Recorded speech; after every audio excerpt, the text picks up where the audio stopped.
ಬೀದರ್ ಜಿಲ್ಲೆಗೆ ಮಾನ್ಯ ಮುಖ್ಯಮಂತ್ರಿಗಳಾಗಿದ್ಮೇಲೆ ಪ್ರಥಮ ಬಾರಿಗೆ ಆಗಮಿಸಲಿದ್ದಾರೆ.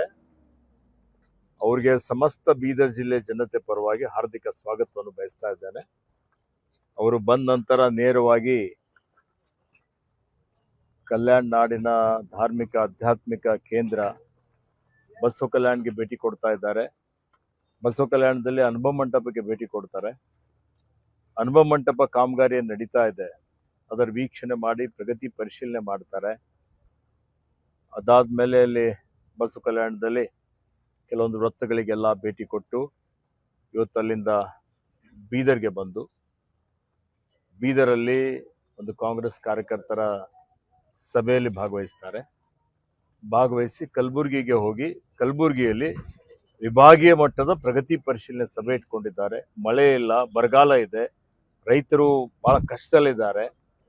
ಹೀಗಾಗಿ ರೈತರ ಏನೊಂದು ಸಮಸ್ಯೆಗಳಿದ್ದಾವೆ, ಕುಂದುಕೊರತೆಗಳಿದ್ದಾವೆ, ಜನರ ಅವೆಲ್ಲವನ್ನು ಆಲಿಸಲಿಕ್ಕೆ ಬರ್ತಾ ಇದ್ದಾರೆ.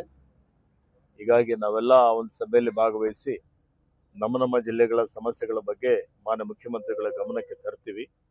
ಈ ಭಾಗದ ಅಭಿವೃದ್ಧಿಗೆ ನಮ್ಮ ಸರ್ಕಾರ ಕಂಕಣಬದ್ಧವಾಗಿದೆ.